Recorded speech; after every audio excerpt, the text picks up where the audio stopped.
Hey,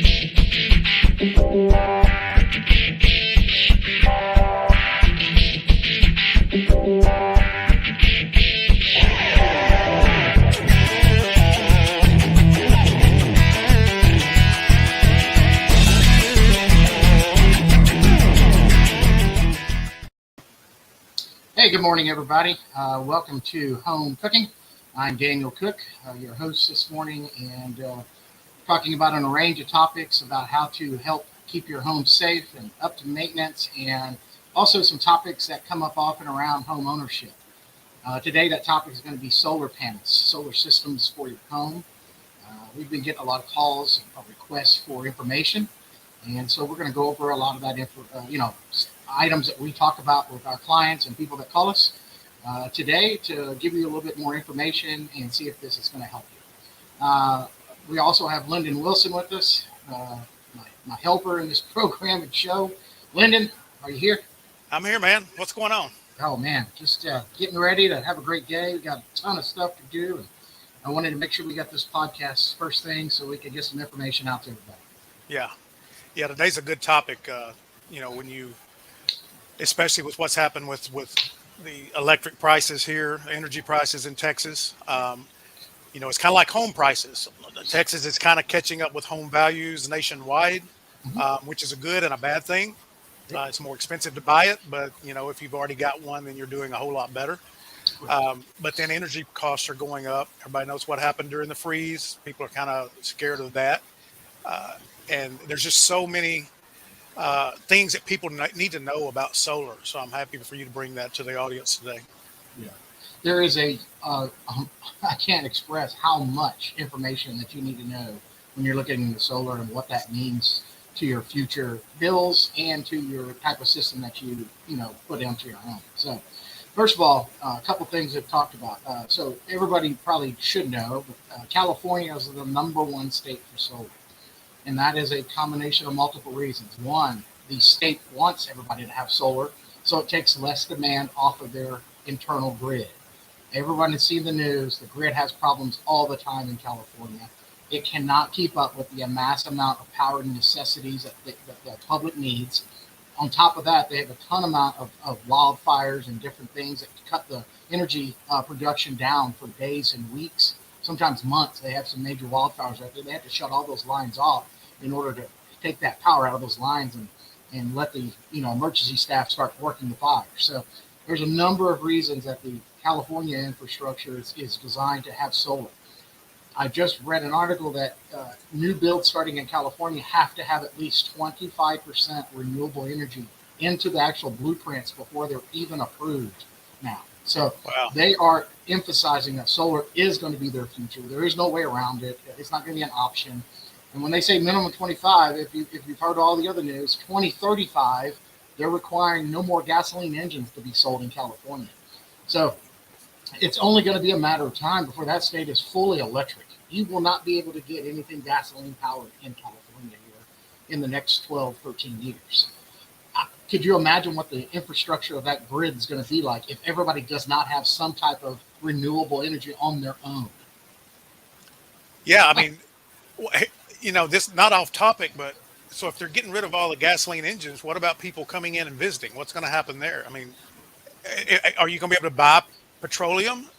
I don't know, because there's so much up in the debate. How are you going to do that? They have not excluded diesel. So because they can't, because think about the transportation industry runs on diesel 90% of it. So I feel like there's going to have to be still gasoline stations for the visiting public or for the tourists, but they may make it to where you're only allowed to stay so long with an engine of that type without renting a car from a rental place that has electric vehicles. Yeah. Who knows? Those debates have been looming forever. I've talked to a lot of friends and people that I know that live in California that we met. They already have massive problems with the charging facilities for all these electric cars already. I talked to a couple of guys in Cancun when we went down for vacation. When we started talking about the infrastructure in California, they said they hate it. They said they can't tell you how many times they get emergency text on their phone. Like the Amber Alerts that we get, they get them from the power grid. And it says, please do not charge your vehicles right now. Please turn off all unnecessary electronics. We are in a crisis. We need to conserve.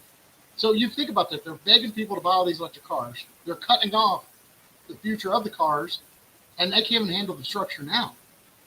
So there's all That's kinds of tough. items coming around the corner that the country itself is going to get catapulted in, regardless if we're ready or not.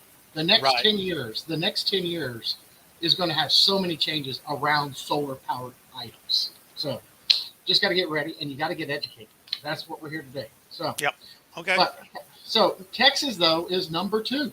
Texas is already number two with the amount of renewable energy systems on properties and businesses already because of our place in the United States. We get a lot of sun, we get a lot of heat, and renewable energy itself is just one section of it. We also have a lot of wind here in Texas. Hmm. I don't know if you've ever been up to Munster and West Texas and areas like that. Ton of large windmills producing those solar, producing renewable energy.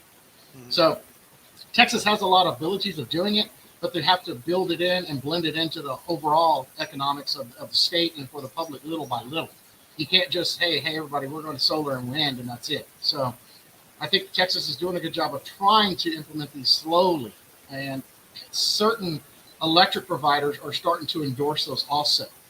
And we're going to talk about what that means to your power because everybody is on a grid, no matter if you are solar or not. And how that dictates is what provider you have to get the power from the grid or your ERCOT to your home, basically. And there's middlemen or middle companies all over the state of Texas that does that. Some are co-ops and some are privately held utility companies. So Texas is going down that road. The federal government is endorsing it as well. We all know that. Certain times there are programs out there, and part of that bill that just recently passed in the Congress, the Inflation Act or Build Back Better bill, however you want to name it, they reset the clock and the percentages on renewable energy rebates or tax incentives, should I say. So those programs are pretty vigorous as far as trying to get people to go that direction. Hmm. Right now we were down to about 26%, and we're fixing to go down to about 22, and they've reset it now back up to 30%. Right. And so that's a huge incentive from the federal government side. The problem is that there's a lot of items that you have to read and dictate on and make sure are you actually going to be eligible for those tax incentives, or if anything. So a lot of information. I guess, I don't know. Let's just start at the top. Let's start from the top. So you're a homeowner and you're looking to see how can I cut down my utility costs. I'm tired of getting $600 and $700 utility bills. You mentioned it earlier, Lyndon. The cost of electricity has skyrocketed, and it's only going to go up.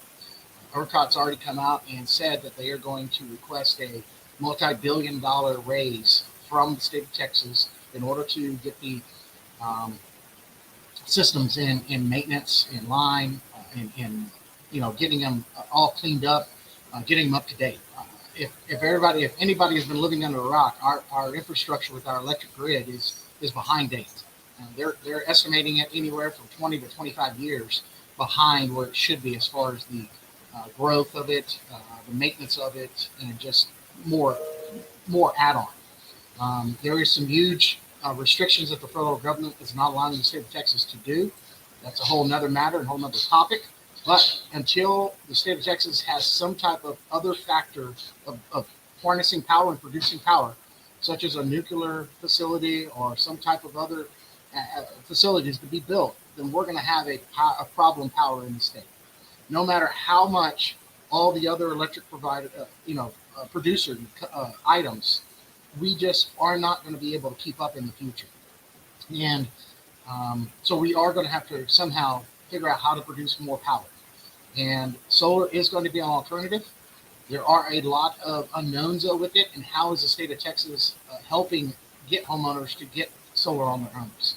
Right now, there are no state endorsed products, okay? There are no state endorsed programs.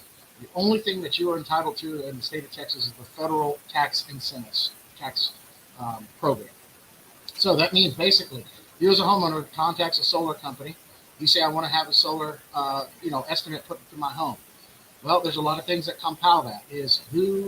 Let's start first. How much power do you need to produce in your personal property? Everybody has a different amount, depending on how many occupants you have, depending on the size of the home you have, depending on what you have running on power. So that could range anywhere from an annual distribution of, let's say, 12,000 kilowatts all the way up to 30,000 kilowatts and more, because it's based on your monthly, then compounded to your annual usage. So right now we base a lot of our estimates on 12,000 kilowatts. That seems to be a pretty average number right now. I think that number will grow because the home sizes are growing. In Frisco and McKinney, that annual wattage is somewhere between 15 and 20,000. Wow. So it's a definite large amount.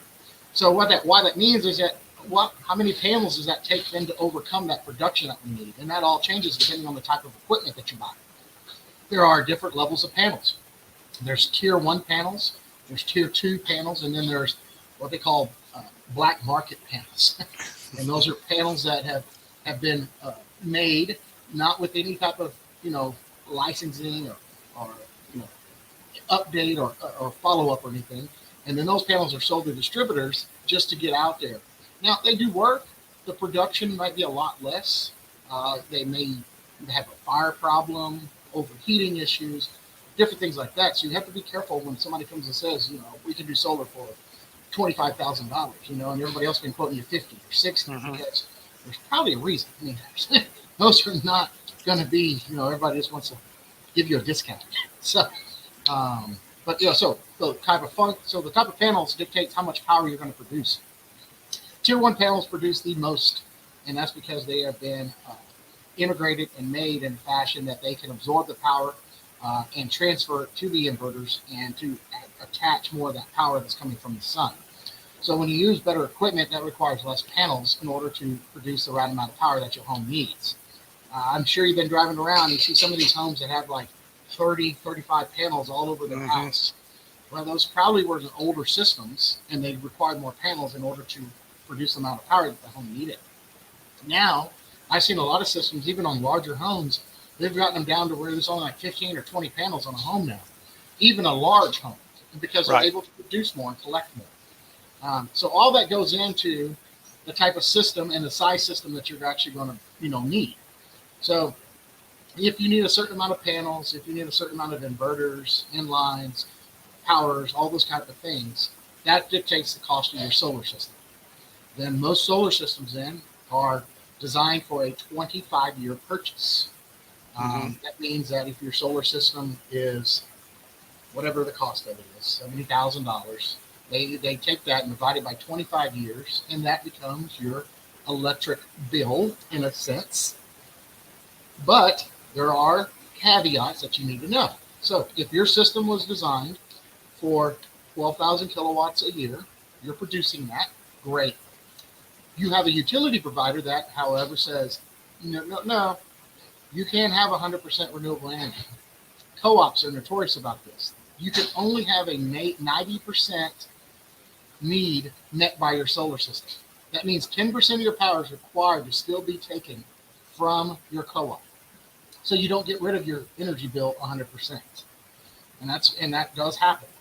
Another thing that some companies do, they do not allow rollovers. They do not allow what's called banking, which means, let's say in the summer months, you're producing more power because of the sun being out longer.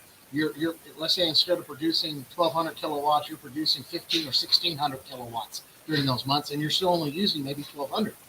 Well, those 400 kilowatts or 500 kilowatts you're producing extra don't go anywhere.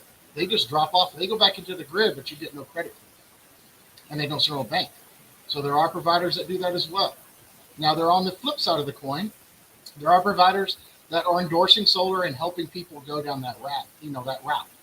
Green Mountain Energy is a notorious one. Green Mountain Energy is a renewable, type of endorsed company that they allow banking and rollover to occur, just like your cell phone minutes. Remember the old days? Oh yeah, the AT&T rollover. Right. So Green Mountain's endorsing us on a renewable energy source. So they're saying, hey, whatever you save month to month to month, we're going to bank for you, and you're allowed to keep it in your bank for a year, basically. And after you get past that year, whatever you have and whatever you produce continues to grow. In that sense, you're getting that benefit of having additional, energy when you need it. But if you don't, then you're always allowed to have more. So that way and technically, if you go down those routes, you may never have another electricity bill. because you are truly off. You are truly renewable and you're producing your own power. But that, as far as I know, that's the only company that has those type of programs. Okay. Majority of the other companies all have it to where you still have to buy a percentage of your power from them. So that's a big thing. Net metering is a huge topic, and if your house is available to have it or not is a big, big deal on what makes you feel like a solar system is going to benefit you the most. Right. Lyndon, any questions you think that we need to talk about? Um, no, I mean, I think that the Green Mountain thing was a great tip to share, because I think that a lot of people don't realize that whoever they have electricity with now, may not bank that. So it's almost like the electric company is your battery, right? So you're storing with them, and then you can pull from it as needed.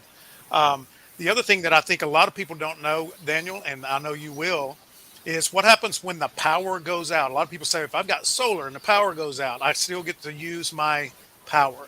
And that's not completely accurate. No. So I think, and you probably have that lined up to talk about, but I think that's one of the biggest misconceptions that I've seen, is that everybody thinks if you've got solar panels on top of your house and we go through Snowmageddon again, or we hit a summer where the electricity's turned off because it's overloaded, that you'll still have power.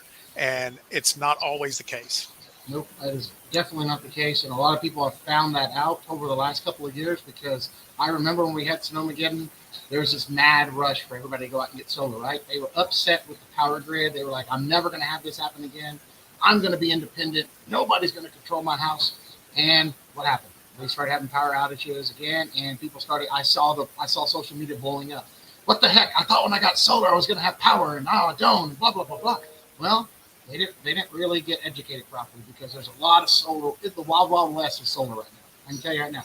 There's no licensing. There's no way of knowing what you're buying. You better read your contracts, and you better ask the right questions, because I've seen this happen so many times. So to get on the subject real fast, I don't want to waste time. Unless you have some type of a battery backup or a reservoir system that can control the power generated and feed that battery, you are not going to have power if the grid goes dark, which means your meter goes offline unless you have a battery. So no matter how much solar you produce, it could go out in the middle of the day, right noon, your solar system is not going to work unless you have a battery backup system. And you can integrate those into your garage. That's the majority of the time where they're at. They go on these. They're pretty large. They're 3x3. Sometimes they're 4x3, and they're giant batteries that you mount to the wall. They're into the infrastructure of your system, and they store up to I don't know, 5 kilowatts, 6 kilowatts, and they're growing. They're getting better too, just like the panels. The batteries have come a long way. Yeah. So depending on your necessity of needs and depending on what you have the batteries running, they say that they can power your whole house. You got to be real careful with that too. Again, it's how it's marketed. Can they produce power for your whole house? Yes. How long is that power going to last? 2 hours? 3 hours? So a lot of times what they do, they dedicate certain systems in your house and your panels to still work, meaning your HVAC and air conditioning, meaning dedicated plugs within the house, your refrigerator, your freezers, certain items in the home that they don't want to lose power to. And so those are sometimes dedicated to those type of batteries. Because if you do it that way, instead of running out of power in 2 or 3 hours out of your battery, you might be able to last 6 or 8 hours. Okay? But at the end of the day, if power doesn't come back on, you're still going to lose power, because the batteries only last so long. They're not forever. Unless your system is creating power still going into those batteries. Right. So if you lose power in the middle of the day, then you're still gaining power. If you lose power at night, you're going to be out of power. So, or if it's for a long periods of time, you're putting a lot of stress on there. Or in the wintertime when there's not much sun collecting. So there are things that are still going to affect your output. Now, I've seen even homes have 2 and 3 batteries put on their home, because they're like, I want no ability of losing power. And they're like, well, you can't do that. You can put more batteries in there, but it's not a guarantee, Right. Well, especially in the winter when the days are shorter, you're not going to be producing as much. And so that battery, it's going to be harder to regenerate that energy to put into the battery. Let me ask you this question real quick. Another alternative is to have, when you put your solar in, is to get wired for a generator. Mhm. Um, because now obviously that's, you're going to look at gasoline or propane or something like that. But that is something that, because I think you look at it also as how much does a battery cost? How much does a generator cost? Can I recharge this battery over and over? If we have snowmageddon and I can't produce electricity for 4 days, is the battery going to last for 4 days? A generator that is something you can control when it's down. I think so. That's another option I don't think people think of, and I don't think you're the expert in this, but I don't think you have to have one of those big, 12,000 kilowatt diesel generators. I think you can run it. Well, I mean, you could get a 7,500 to 12,000 watt generator, I think, and run most of what you would need. Am I right about that? Or Yeah, yeah. I mean, that was a big run that happened. Actually, Generac is one of the most highly publicized generators, out there. Generac is well known, American made. Everybody, I mean, if you've looked into it, that's one of the first names that come up. Briggs and Stratton have them. There's a lot of companies. Mhm. As far as for home, though, it goes back to the same thing. How much items are you trying to power with the generator? So that dictates the size of generator you need. If you want to have certain segments within the house being powered, of course, that modifies the size that you need. There are propane, there's natural gas. Those are different functions that you need to understand. We had a problem with natural gas also, right? When it got so cold, Yeah, those it froze. switches went offline, right? So Mhm. if you get a natural gas generator and it gets super cold, that generator may not power. You may not be able to get the power to it. So the gas Right. switch, should we say. Propane is definitely an option. I believe it does have a more tolerable to external, ambient temperatures and stuff. Okay, but how do you stock propane? How much are you going to stock? Are you going to have Right. the land to have that propane tank there to give you the ability of turning that on? And Mhm. what's the maintenance on those propane tanks? They have to Right. be maintained. They're just not out there forever.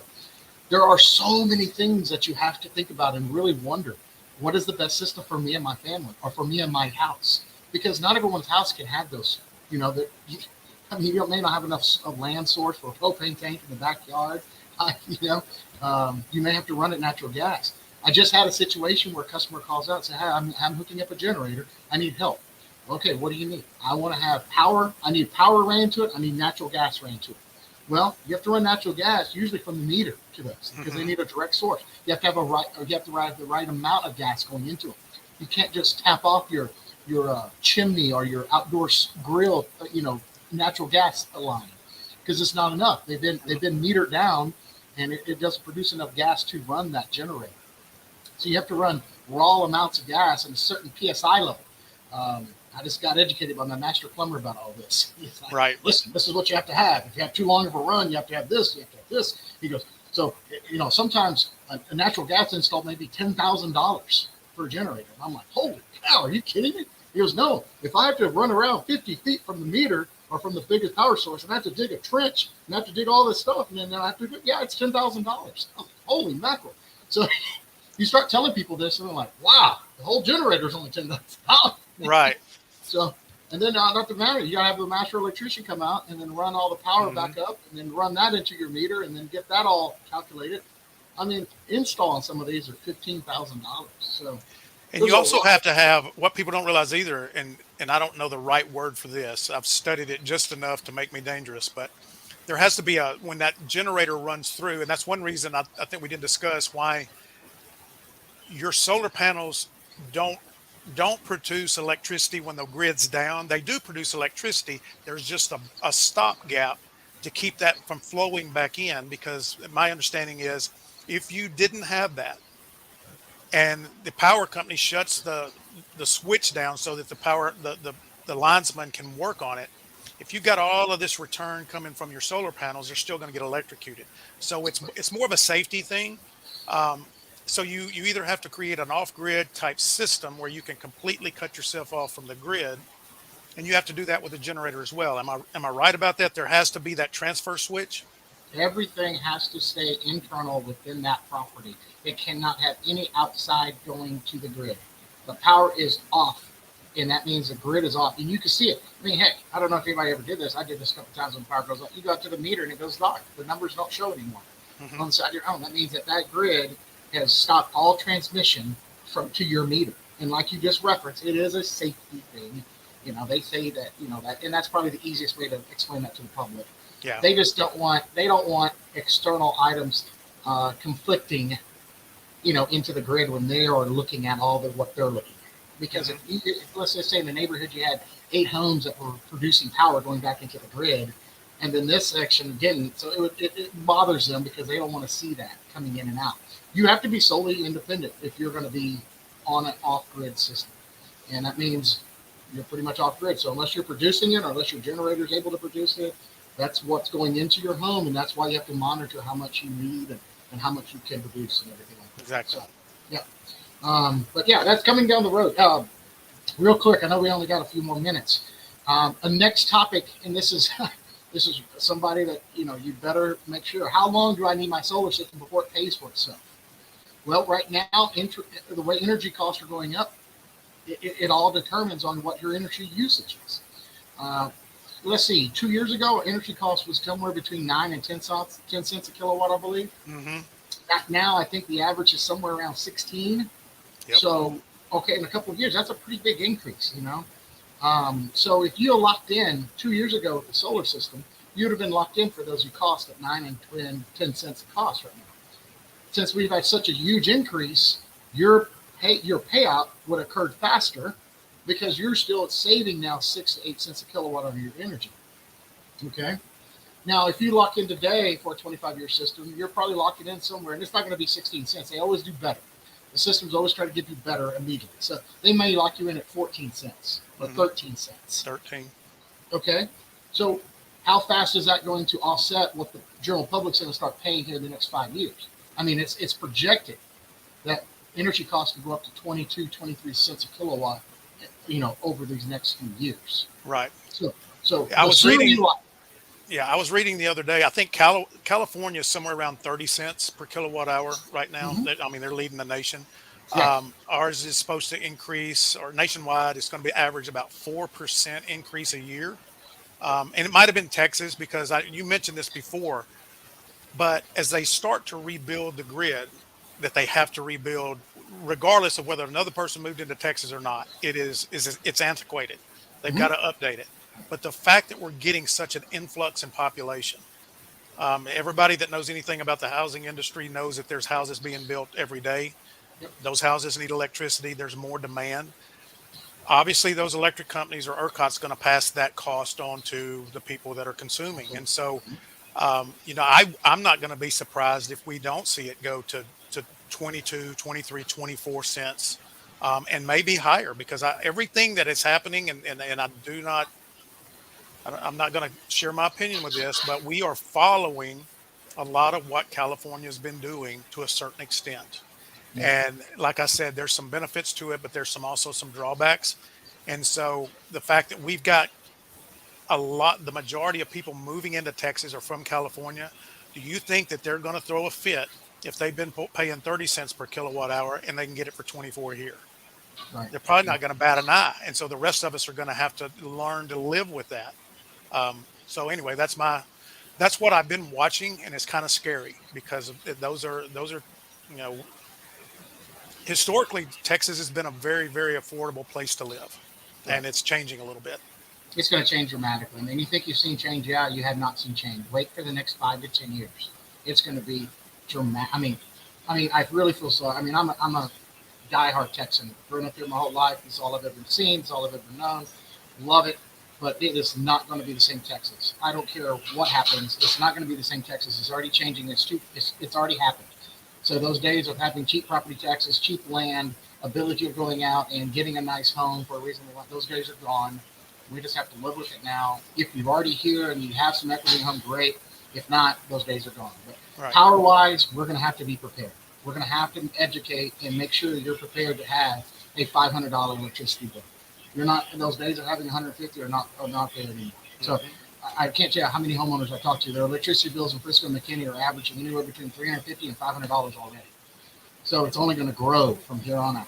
And that's just part of it. So if solar power is something that you're thinking about, let's start asking those questions now. Let's start looking at the future. Because to answer your question, how long does it take to get my rebate? You immediately start saving money. but the cost of the system, you may have to keep it 10 to 15 years before you actually break even. And so that's something you have to think about as well. How long am I going to stay in my house? And then there's a whole nother section. When I sell my house, how does that impact my property? How does that impact my transaction? How does that impact the next buyer? Because that's a whole nother issue that we could probably have another phase of the show, talk about real estate transactions and solar. That's a big market right now, and you better have the right realtor that knows how to handle those things. So. Right. And understand what program you're in solar wise too, because that can bite you in the butt. It can be a good thing or a bad thing if you get the right one. So I think, matter of fact, let's do that. Next episode, we're going to talk about the transaction on how solar affects if you sell your house and all that, those series of questions that are going to come up with that. Okay. Sounds good. Well, Daniel, we're running up against it, so I'm going to let you close us out. Tell everybody how to get in touch with you, a little bit about Cook DFW Roofing, and then we'll close out and get ready for next week. All right. Sounds great. Yeah, if you have any questions about solar, is it a good item for your home? What are some items that you're going to know about? What are some costs? How much, all these things come up to? Please give us a call, 1-833-COOK-DFW. You can text me, email me, Daniel@cookdfw.com. We'd love to answer your questions and get you prepared for the energy that you're going to need and your family will have. Thanks, guys. You have a good one. See you later.